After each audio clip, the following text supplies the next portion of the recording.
Very short. As we know that we are in the season of breakthrough.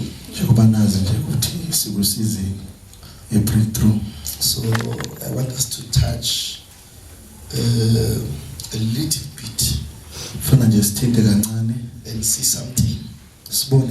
In the book of Mark, chapter number 10. I want us to start by verse number 46. Verse 46. Praise the name of the Lord. I want us to look at something. I just want us to push it so that we can understand what we are in, or what season we are in. That's why I want us to check the book of Mark, chapter number 10, verse number 46. Verse 46. Under the topic that says, you gotta shout to have a breakthrough. Hallelujah. Can you tell someone for me and say, you gotta shout to have a breakthrough? Must not be silent when it comes to having a breakthrough. Praise the name of the Lord. I hear that the name breakthrough, it comes from what is this? An egg.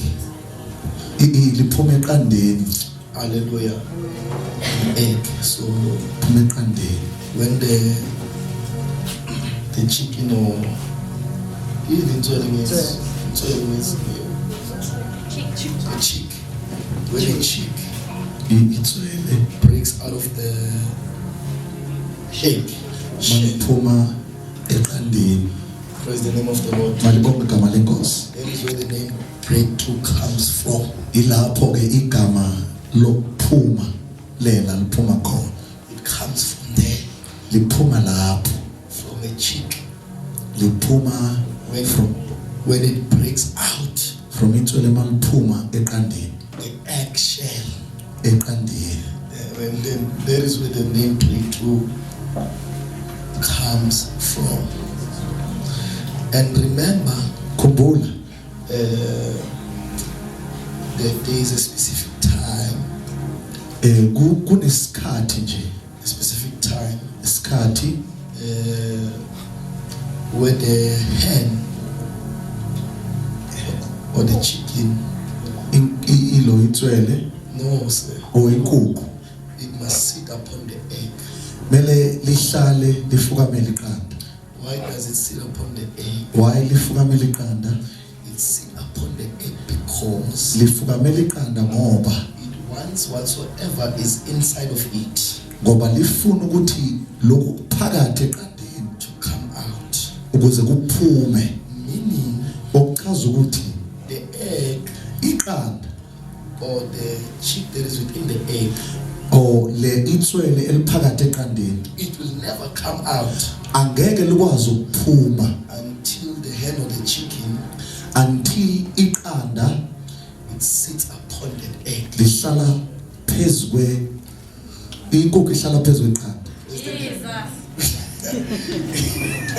Yeah. Amen. Hallelujah. Amen.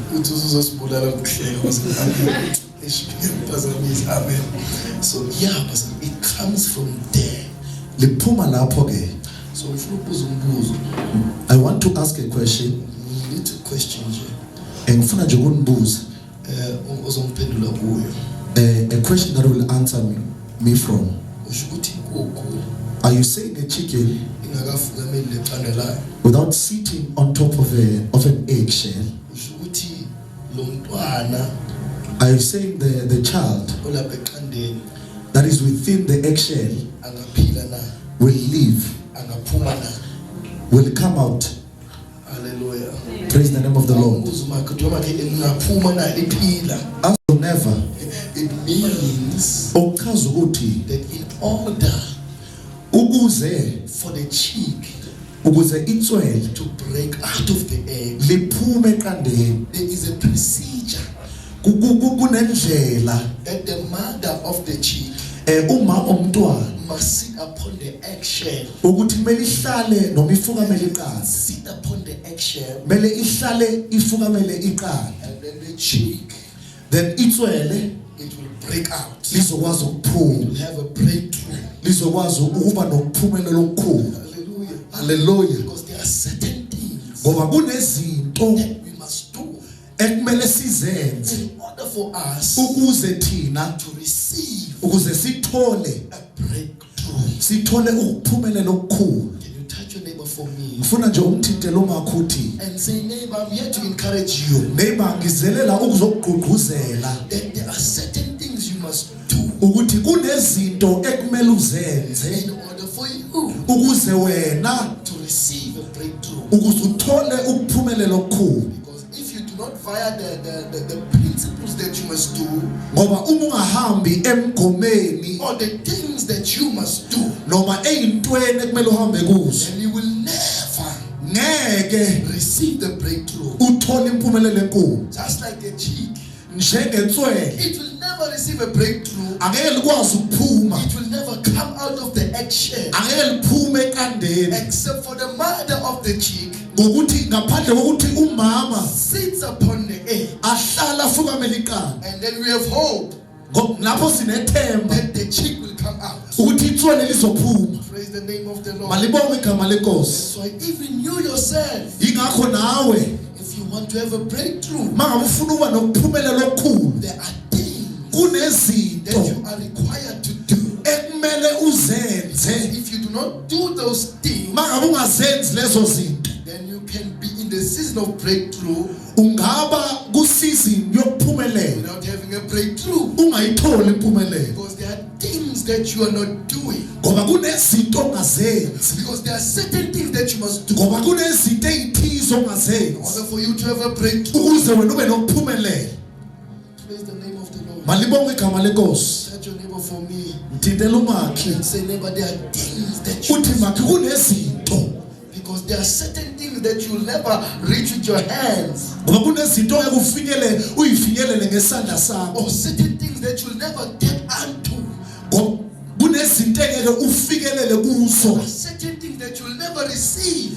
kunezinto ongeke uzamkele, You will keep following them, uzoloku uyilandela nje, pursuing them, uloko uyilandela, but you will never get them kodwa ngeke uzuyithole until you find the principles until uthole imigomo of the things that you must do yezinto ekumele uzenze in order for you to receive them. ukuze uthole lezo zinto. Praise the name of the Lord. Malibonge igama lenkosi. So I like to take the example Ingakho ngithanda ukuthatha isilo example from natural life, empilweni, and not only natural life, hayi empilweni kuphela, but also from the life of Jesus nasempilweni and kaJesu, the teachings of Jesus. naseyimfundisweni zikaJesu. So Jesus, Ingakho uJesu He gave us one thing wasinika nje into eyodwa in order for us to receive from Him, ukuze thina somkele kuye, to get all the things that we need. ukuze sithole lezinto esiyidingayo. Jesus gave us a principle, UJesu wasinika umgomo, and Jesus said to us, wathi uJesu seek first funa the kingdom of God umbuso kaNkulunkulu and His righteousness. nokulunga kwakhe. And Jesus said to us, Wathi uJesu kithi all the things zonke that izinto we need, esizifunayo we shall have them. sizoba nazo. Meaning, if we do not seek the kingdom of God first Ukusho ukuthi masingawufuni umbuso and His righteousness, nokulunga kwakhe, then all the things that we seek, nalezinto all the esizifunayo, things that we want, nalezinto we esizifunayo will never get them. angeke siyithole. Why won't we get them? Why ngeke It's siyithole? because we do not study Ingoba asistadishi the principles imigomo of receiving yokwamkela what we want from Him. izinto esizifuna So kubo, for all things that we need, kuze sithole lezinto all esizifunayo, the things want from him. Zonke izinto esifuna kuJesu. We must follow the principles Kumele silandele imigomo that God has given unto us. uNkulunkulu asinike zona. Because if we don't follow the principles, Ngoba uma singalandeli imigomo, then whatsoever that we want from him, zonke lezi zinto esifuna then we will never receive it. angeke sizamkele. Because we can only receive Ngoba sizothola kuphela with the hand ngesandla that hears from the principles of God. esilandela imigomo kaJesu. That's why you must follow Ingakho kumele ulandele principles imigomo in order to receive ukuze uwamkele what you want to receive from God. lezinto ofuna ukuzamkela kuNkulunkulu. Never have a breakthrough Angeke ube nempumelelo enkulu until you follow the principles until ulandele imigomo of God kaNkulunkulu. that will usher you, Izinto ezizokuphushela, that will push you izinto ezizokuphushela to you having a breakthrough. ukuze ube nempumelelo enkulu. I want us to touch one of the principles today Funa nje sithinte eminye yemigomo of having a breakthrough yokuba nempumelelo enkulu.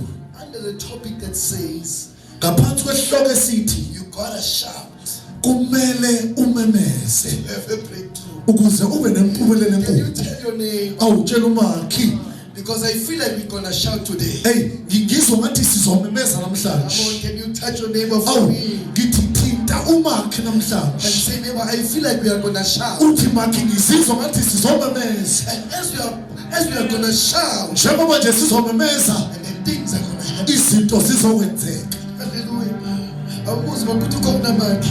Buza umakhi uthi are you with us makhi? Ngitshela ukuthi prepare your voice. Ethi lungiselela izwi lakho. Because today we're gonna shout. Ngoba namhlanje sizomemeza. We are gonna shout, Mamumia, Sizomemeza mamumia. until heaven hear our voice. Until izulu lisizwe. Because we won't stop Ngoba angeke siyeke until heaven answer us. until izulu lisizwe. Come on, touch another neighbor. Ayithinta omunye umakhi. Don't touch the same neighbor for me. Ungathinti lo mthintile. Touch another one. Thinta omunye. And say, neighbor, today Uthi makhi namhlanje is the day to shout. ilanga lokumemeza. We're gonna shout. Sizomemeza namhlanje. Sizomemeza. Sizomemeza. Oh, I feel it.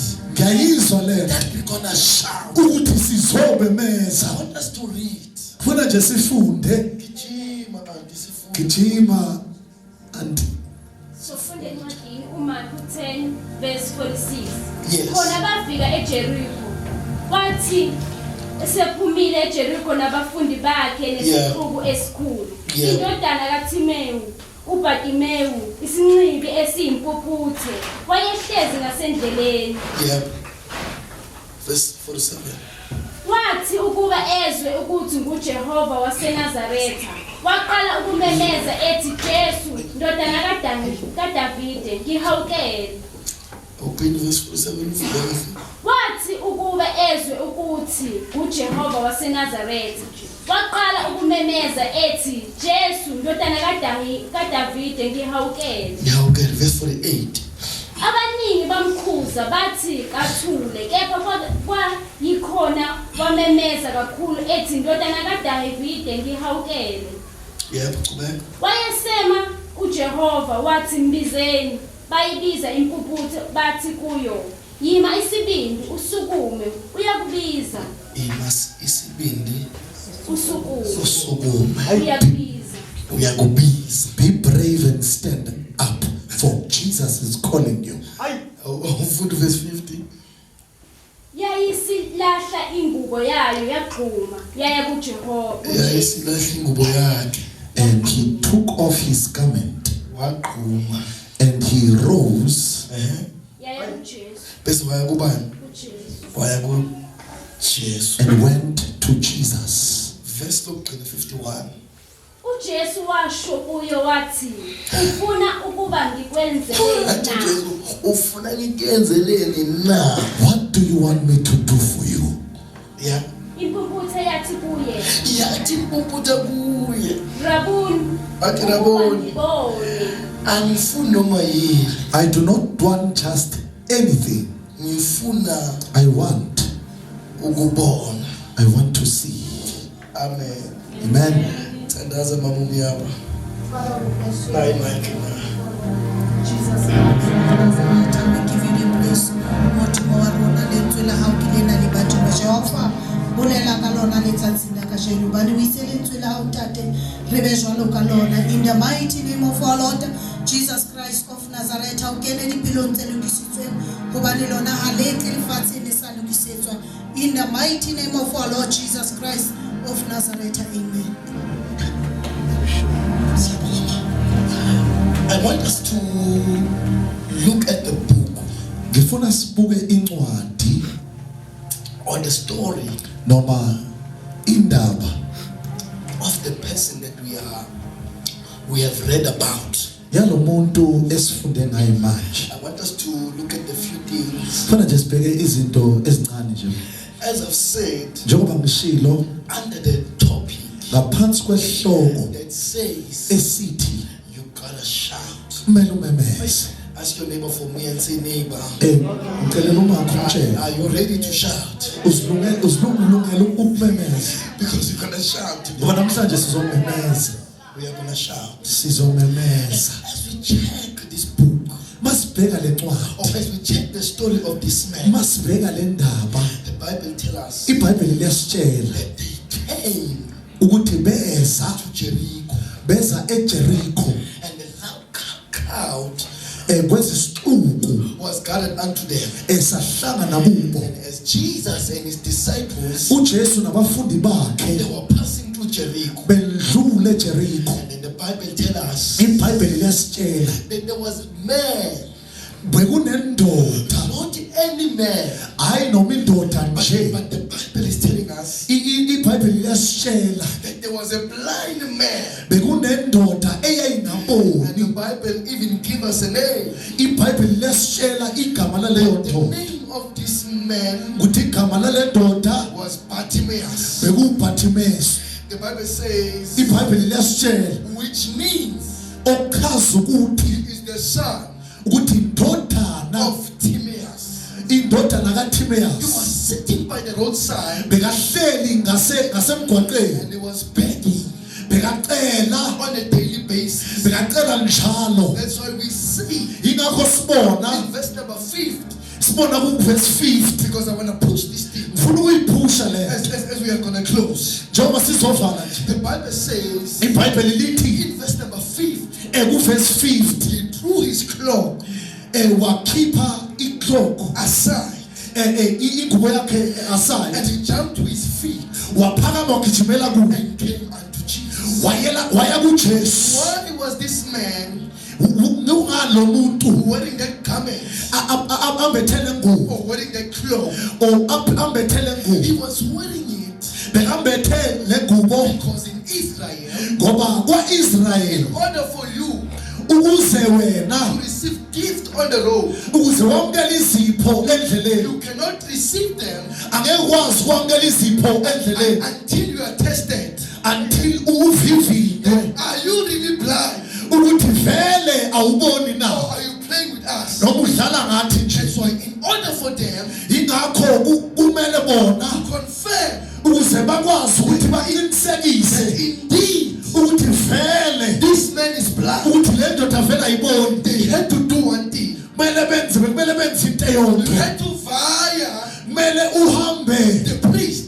As kumpriest. you via the priest, mawudlula as kumpriest it is the priest umpriest that shall confirm umpriest oyoqinisekisa indeed ukuthi vele this man ukuthi le ndoda le is blind. ayiboni. And as you are required blind, mawubone mawusowutholakala ungaboni they do one thing. bekenza into eyodwa. They gave you a cloak bebakunika ingubo or a garment, bebakunika ingubo and the garment, leyo ngubo it was confirming beyisho ukuthi that this man ukuthi le ndoda le is really blind. vele ayiboni. And as this man is really blind, vele le ndoda mayingaboni this man, le ndoda le they must give gift kumele bamuphe izipho kuye because the garment ngoba le ngubo was giving a confirmation. ngoba le garment beyisho Every time ukuthi sonke you isikhathi pass through this man, mandlula le ndoda you are required kumele to give gift kumele nimuphe izipho unto him. kuye. So the Bible iBhayibheli is showing us something here. lisitshela enye into la It says the name of this Bartimaeus. So if you check Mangabubheka the name of this person, mawubheka igama lale ndoda praise the name of the Lord. malibonge igama lenkosi. The name Bar, Igama elithi Bar it means son. lisho indodana. And the name Timaeus, Igama elithi it Timaeus means blind. lisho umpupute Meaning, okuchaza ukuthi they call this man ukusho ukuthi bebabiza le ndoda by his situation. ngesimo sakhe Because his situation was saying, ngoba isimo sakhe sasithi I am blind. uthi mina ngibona I do not see. mina angiboni. That's why even in the Bible, Ingakho nasebhayibhelini they call him bebambiza according to his situation. bebambiza ngesimo sakhe So that's the history. ukuze umlando History tell us umlando yasitshela about the story of this man.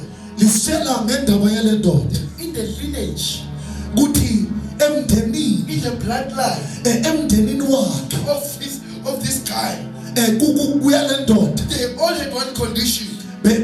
babanesimo esodwa They suffered bebahlukunyezwa blindness. ukungaboni Meaning the whole lineage of this family, ukuthi umndeni wonke wale ndoda when they called them, bababiza they gave them a name. bababiza ngegama And they say, your name from today, igama lelo bebabatshela ukuthi namhlanje igama lelo blind. That's umpupute why he's Bartimaeus, ingakho bambiza ngokuthi ubhathimeyo meaning the son of the blind. ekuchaza ukuthi indodana Even yongaboni his father, noba bakhe his name was Timaeus, owuthimeyo meaning they called him bebambiza with his situation. bebambiza ngesimo sakhe His father was blind, ubabakhe wayengaboni he was blind. naye bengaboni Even all the ones bonke that were coming before, abaphuma ngaphambi kwakhe all blind. bebangaboni He suffered with one thing, bebahlukunyezwa into eyodwa suffered with blindness bebahlukunyezwa in the lineage of this family. kulineage yalomndeni But I like the story kodwa ngithanda le ndaba because I feel like we're going to close very fast. ngiyeza ukuthi siyovala manje I like the story ngithanda indaba because Timaeus, ngoba the uTimaeus father of Bartimaeus, ubaba kaBartimeyu he told Bartimaeus a story watshela uBartimeyu indaba and say, Bartimaeus, wathi Bartimeyu I want you to do one thing for me. ngifuna nje wenze into eyodwa for me The day ngelanga you hear about Jesus, uhlangana I noJesu feel like we're going to shout over him. ngiyezwa nje ukuthi sizomemeza ke manje And he said, the day ngesikhathi you hear about Jesus, uzwa ngoJesu I don't want you to be silent. angifuni uthule And the father told him a story wamtshela indaba that my son, wathi ndodana there is a man kunomuntu who can change our story. okwazi ukushintsha And impilo the father said, ubaba khe wamtshela I don't care anginandaba if I die blind. uthi mina ngifa ngingaboni It's okay. akunandaba I don't mind. akunandaba But you, my son, kodwa wena ndodana yami Bartimaeus, wena Bartimeyu the day you hear ngalelanga uzwa about Jesus, uzwa ngoJesu I don't want you to be silent angifuni uthule because it is when things ngoba izinto lapho will change. zizoshintsha It's where our family lineage izinto zasemndenini shall change. It's ziyashintsha where we're going to receive yila khona sokwamukela a breakthrough impumelelo of our side. kwewe yezinto zethu And then Bartimaeus, uBartimeyu for so many years, iminyaka he eminingi was waiting. bekalindele He was waiting. bekalindile And waiting. elindile Maybe a noise can come izinto beyifika on the other side. kwelinye iside They say, yes, John the Baptist. bamtshela ukuthi nawe John the Baptist Okay. hayi benganandaba Maybe the sound was coming. kuyezwa indodana I changed the light. izinto ziyashintsha No, he was not moved bengashintsha because he was holding ngoba wayebambele on the story of his father. abambele endabeni babakhamtshele If I can encounter, awu bangahlangana nje if I can see, bangambona if nje I can meet bangamhlangana nje with Jesus, noJesu then surely yazi this thing in the lineage of my family, yazi ukuthi nalesimo esihlumeza umndeni wami sizoshintsha that's why we see yingakho sibona nje in verse number 47, masibona u47 when he heard makezwe he was Jesus ukuthi sekunoJesu of Nazareth, uJesu waseNazaretha and he began to shout waqala wamemeza because when he heard about the name Jesus, ngoba wathi makezwa ngegama or he heard eliJesu that Jesus was passing by, noma ezwe ukuthi uJesu uyandlula he nje said, no, wathi ngeke I ngeke It's time for me to shout. So giving a shout out loud. Because this situation in my family and myself we are going through. We shall never have a breakthrough until we shout. And then you prepare to shout. And he said, Jesus. Oh, Shadabahai. And he said, Jesus, Son of David, have mercy on me. And the Bible says, any rebuking and tell him to be quiet. But the Bible says, we shouted even more. He did not stop. And he shouted even louder. He said, Jesus. He was standing there on the roadside. They tried to shut him up, telling him shut up. But he now said, I don't care, nevertheless. I am not covenant. Because I know I can only find a breakthrough if I can shout. Be silent. We are blind men. We cannot say anything this time. He did not stop. I feel like I'm gonna preach. He did not stop. And he shouted even louder. And he said, Jesus, Son of David, have mercy on me. Jesus, Son of David, have mercy on my family. Have mercy on my situation. He began to shout. Even though they were naysayers telling him to shut up, but he said, no, this is not the situation. This is not what your family is going through. But this is what my family is going through. I cannot shout. I won't be silent. I shall do I see Jesus. I shall shout with all my voice. And began to shout and to shout even loud. Even though what is going on? But it did not stop.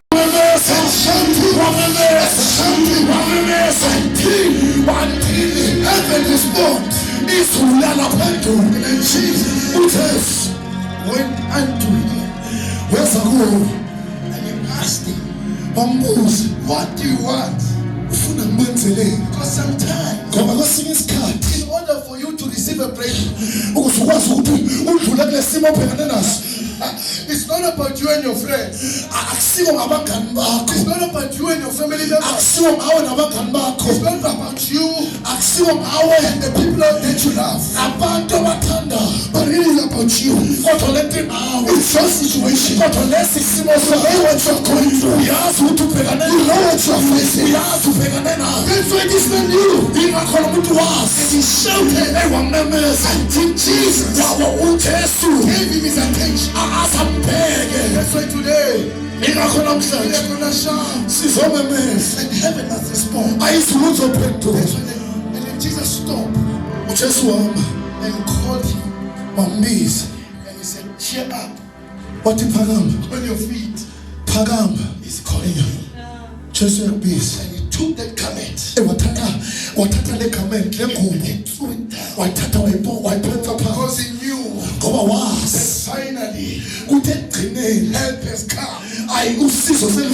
Finally my breakthrough has come. Because your breakthrough will never come until you shout. Your breakthrough will never come until you call upon him. Your breakthrough will not come until you make Jesus understand.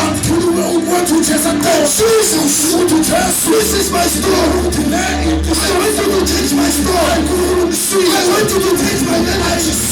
Jesus. Jesu, Son of David, ndodana kaDavide. Okay. And he threw his cloak aside. Uthatha ingubo wayiphonsa phansi. Uphakama. As he charged. Makaphakama. And Jesus asked him, uJesu wambuza, what do you want? ufuna ngikwenzeleni? He said, Lord, Wathi Nkosi, I don't want anything else. angifuni ukudya, I want to see. ngifuna ukubona. That's why we are going to shout Namhlanje sizomemeza until heaven responds. izulu liphendule. Until Jesus comes to you. uJesu azasiphendule. Jesus will ask you, uJesu azambuza, what do you want? ufuna ngikwenzeleni? But Jesus will never come to you uJesu angafike kuwe until you decide to call him. until wena uthatha isinqumo Until you sokumbiza, decide to shout. until wena ummemeze. Until Jesus. Uthi Jesu, See my family. uthi Jesu emndenini wami. We are in a lineage Sisekulineage of people. ayisiyahluphe. But Jesus, Wathi Jesu, Son of David, awuqondana kaDavide, awusihawukele. Jesus, Jesu, emndenini wami in a lineage. ayisisekulineage. Everyone dies Wonke umuntu uyafa because of sugar diabetes. ngoba ngenxa yesimo Jesus, kodwa Jesu mercy on me. okay. Jesus, Jesu, I am in a family where everyone la wonke umuntu at the age of 20, ukweje 20 they found children. bathola abantwana. But Jesus, Oh Jesu, not on me, Son of David, ndodana have kaDavide, mercy awukele upon me. Can you stand on your feet? I want us to pray.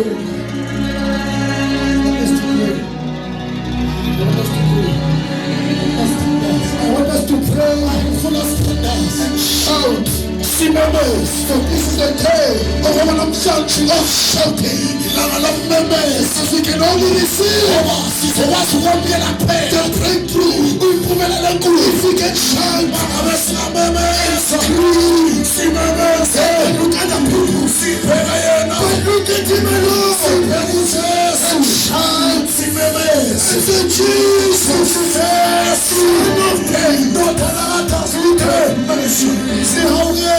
Open your mouth and pray. Awuvula umlomo wakho uthandaze. Ela suvikitile bababoshe, ela sobrekhalima bababakoshe, ela presupli kokosha, ukatapania to, ela brahse, ela manto. Can you shout?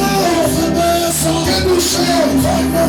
And say, Jesus, Jesus, have mercy on me.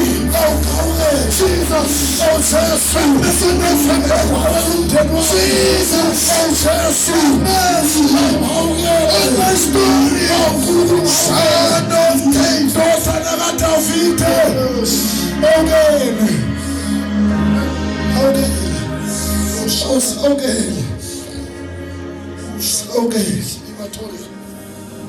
Can we pray? Can you Oh, thandaza, sithandaza. shout unto Jesus? Oh, simemeze kuJesu. Cry unto Jesus. Oh, sikhale kuJesu. Oh my God. Uthi uNkulunkulu, Say no more. uthi uNkulunkulu. Oh, uNkulunkulu. Jesu. Oh, sawukele. Jesus. Oh, Jesu. Nobody knows what I'm going through. Abantu abasibhekana It's only you. kodwa uyaphela. Who knows what I'm going through? Abazi ukuthi ngibhekana Son of David, ndodana kaDavide. bless you me. Oh, awukele. Son of David, Ndodana kaDavide. bless on my life. Awukele. Son of David, Ndodana kaDavide. bless on my situation. Awukele. Jesus, Oh, Jesu. Son of David, Ndodana kaDavide. Awukele. oh sure. Khona siphi ethelimani. Ila sumethelimani. Ukoshandele, Ukhothelimani.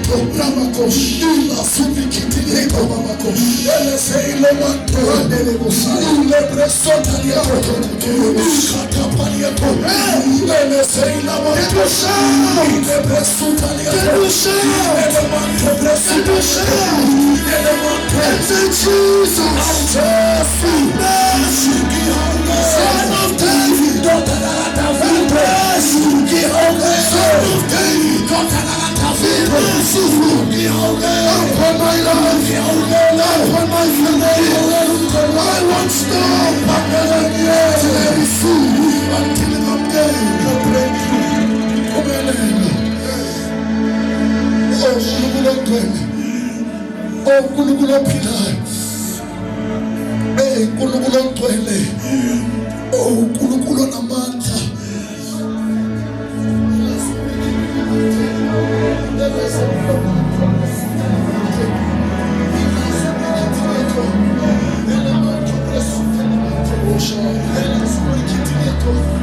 Oh Lord, we cannot die in poverty. In the name of Jesus, have mercy upon us. In the name of Jesus, Christ of Nazareth.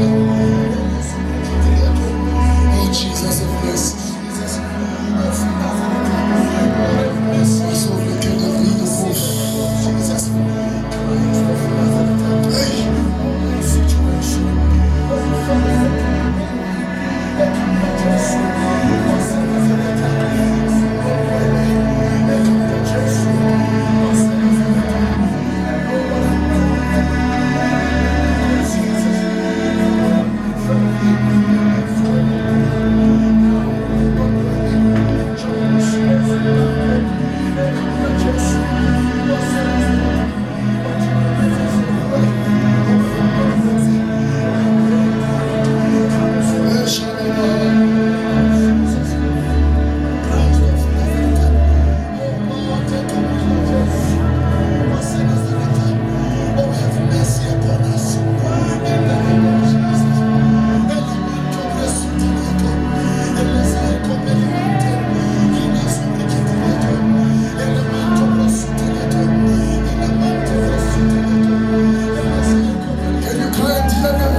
It's that time to come. Oh, say Lord of mercy. Jesus of mercy. Jesus. Jesus of mercy. Oh, Lord of mercy. Oh, go Shanda. She brought over the host. She brings over the host.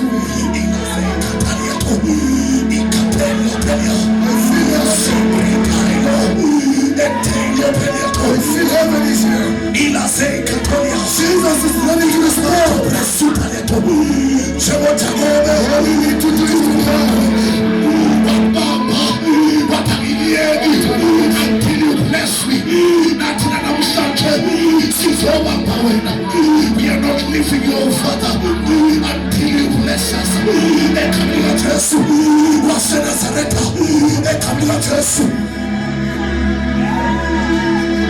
Come on, cry.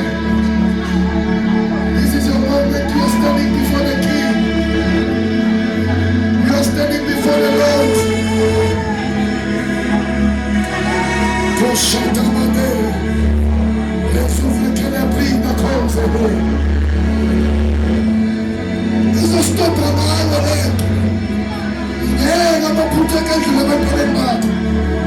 I am to the Lord. Let's say Jesus. Let's say Jesus, Son of David. Have mercy, have mercy. This is your moment. We are standing before the Lord. Express yourself before Him. Cry as you want. Pray as you want. Because whatever person is, umepangwa so much. Nyamuzula chini. Just keep on shouting until you receive your breakthrough. Thank Jesus, Son of David. Have mercy.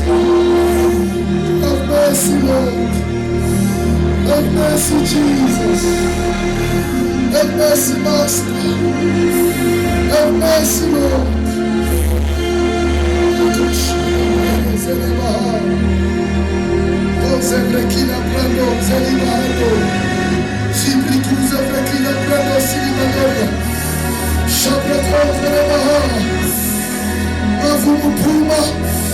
until you can hear Jesus responding to you and say, my child, stand up because I'm calling you. Sukuma uyabisa. Kana uJesu. Shadamakosaya. Our miscarriage have been happening. Oh Shadabasiende.